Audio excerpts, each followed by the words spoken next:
Omulimu gwa taxi tegwasooka kuweebwa kitiibwa era nga n'abagukola batya okweyanjula mu bantu nti gwe mulimu gwe bakola.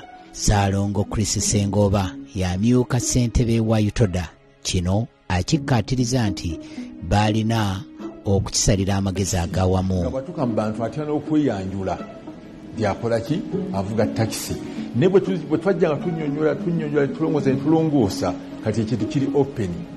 Basire babana ne uniform zaabwe ebalaga gye balaze ne tubakola ki bagenze kuwasa mukazi ne yiyanjula ati muvuzi waki wa taxi nejalaze bamulidira mu ssanyu ne ebyo byonna byava mu kukola kwaffe n'okutuuka okuteekawo embeera eyo olugendo olwo tebali lwangu. Nga KCC ewadde Utoda obuvunaanyizibwa okuddukanya taxi mu paaka enkadde kubanga empya teyaliiwo, abagoba baazo baali buli omu akola nga bw'ayagala ng'era baalina okussaawo amateeka amakakali okutandika okugufuula omulimu ogwa ddala. Twateekawo enkola efaanana bw'etyo tutambuza emirimu gyaffe. Twakolawo ekirala kino ne kya mulembe nnyo nti edda wali nga takisi weeziri abadde babavuganga banywa sigala naye singa omuntu agamba genda mu moka za takisi osabe driva yerina anywa sigala nga alina abasaabaze mundeetere ekyabo kiba kikulemye. Twajja tukiyingiza mu bantu mpola mpola. 75 siringi 3 sente zigenze zikyuka okusinziira ku either ku mafuta beeyi y'amafuta n'obwetaavu bwaffe obw'ebintu ebya bulijjo. Nakyo kati bw'owulira nti Masaka tutwala emitwalo 2.5 okyewuunya eyakirabako nga tutwala siringi 3 naye yensi yaffe kwekulaakulana kwe tulimu. Nga Utoda etandise okulungamya omulimu gwa taxi, ekigambo bulooka kyavaawo era ne babangawo enkola ennuŋŋamu.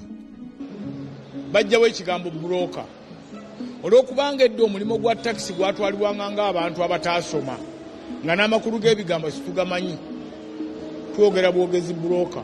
Naye with the time twatuuka okutegeera kubanga olwo nange nali maze okujoyininga fule nga nkomewo mu bizinesi mu full swing nti bulooka ye muntu akola omulimo ng'alina kyayongerako ekyafunako.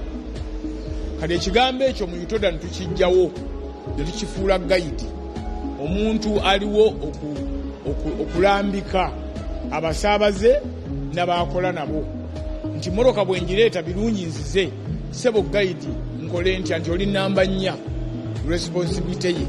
Omusaabaze najja olaga wa maamo bataata ngenda Kabiji, mmotoka ze Kabiji ojja teziriiwo nojja kulinnya Yesembabule ekuteeka ebutenga. Kati ye gayidi atasasulwa atateekako kake nti afuneko enjawulo kubanga olukyaba kitegeeza nti bw'oba Masaka ntwala mitwalo 2 ajja kwongeramu 10,000 olulwe ne tukijjawo ne baba bagayidi nga gayidi oyo alina okubanga omu ku baddereeva abavuga awo talina musaala gwafuna gwe bongera ku musaabaze wabula enteekateeka yammwe awo yebaako kalaawense kemumuwa enkya ne wajja omulala yono nadda mu mmotoka n'akola ki n'avuga. Henry Kabiito agamba nti ne bagayidi baaliko amateeka agabafuga ekyabayamba ennyo okukola obulungi omulimu gwabwe. N'ekirala ne bagayidi abo nabo baalinanga discipline abakeera ku makya ne balipootinga ne basayininga. Gayidi nga bw'abazizza omusango naye nga abaako waawaabi bamuyimiriza ne bateekawo mu kiseera ekyo waalingawo ab'amataawo gayitaga 777 agajja ne gakwata stage naddala nga abakakiiko naffe tuzizza omusango nga bajja ne bawamba stage bateekawo amataawo abo wabeera nga abaliwo obuvunaanyizibwa buzzeeyo mu ofiisi. Kyateekawo disipulini mu bantu.